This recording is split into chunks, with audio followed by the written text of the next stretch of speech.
Hey guys, another quick video from Radio Flight. I This is the second E-Flight 1.2 meter Spitfire, the Mach 14 that I've had, and I saw this product sitting on the bench, and I thought, I should tell people about that. This is, I hope it focuses. Let's see. This is Vibratite V3 thread mate, VC3 thread mate, and it basically does the same thing Loctite does, but it stays it's tacky. It stays sticky, so it'll keep the screws from backing out, either on your spinner, the screws that retain the wing on the four screws that retain the wing on this plane, and so many are like this, because those screws that come up into the bottom go into a metal insert. So this is a great product. Loctite's a great product too, but this one is easily removable, and it will prevent the screws from backing out on you. The other thing that I wanted to share is don't over tighten the spinner on this plane. The Mustang from E-Flight, the 1.25 meter Mustang.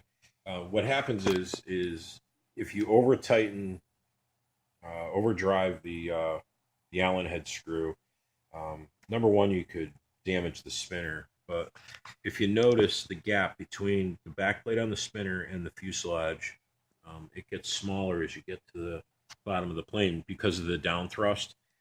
And if you over tighten the spinner, you're going to distort the backplate, and that will close this gap up, and you'll have rubbing between the backplate and the fuselage. So just be aware of that.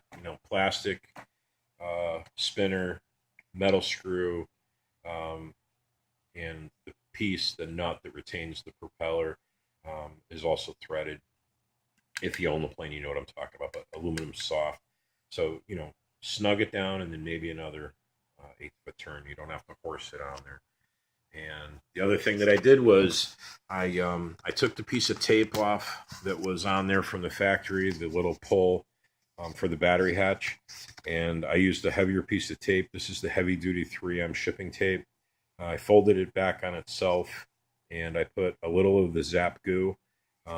Zap is made, if you know the Zap brand, they make CA. I think it's distributed by Frank Tiano Enterprises. I hope I'm pronouncing his last name right, Tiano. Um, if you follow any of the big, gas planes and jets and all that stuff, Frank is the guy that started. I believe he's the one that started Top Gun. And while we're on the subject, if you want to see some cool videos of planes, Google Top Gun RC planes and check out some of those videos. But so I took a little bit of the Zap, I put it on here just about the size of a pinhead on the bottom, I actually put it right on the magnet on the back here and right here. I'm not talking about blobbing it on there, just a little pin mark. And then I spread that with a coffee stirrer, and then I put the tape on that, and it's good and secure, and I don't feel like it's going to pull off of there or rip off of there, and like the original tape that was on there from the factory, and leave me to figure out how I'm going to pry this hatch without damaging the hatch or the surrounding area. So that's it for that. I wanted to share that. Those are the only things that they weren't. I won't say they're problems. They're just little things that I did to give me peace of mind. They're cheap insurance.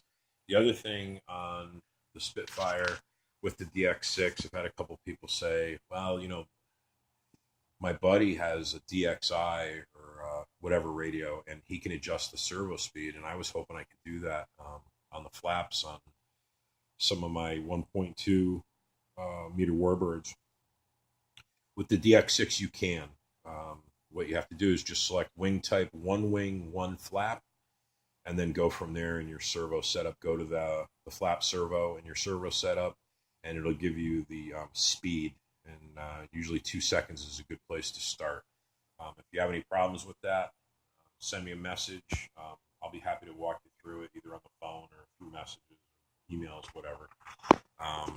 So that's it. Just wanted to share those couple things. They're little tips, but it all adds up and makes the hobby more enjoyable. Protects your investment, and it's good information to pass along. And speaking of passing along, make sure you share the hobby with a kid, a veteran, maybe even a guy that was that flew one of these bad boys. Um, a World War II pilot, Korean War pilot, whoever. Anybody who takes an interest, take the time to share the hobby, build up their enthusiasm, bring new blood into the hobby. So that's it, guys. This is Will from Radio Flight. Do me a favor, if you watch the video all the way to the end, give me a thumbs up, click the like button, and you might even want to subscribe. I'd really appreciate it. Will from Radio Flight. We'll see you at the field.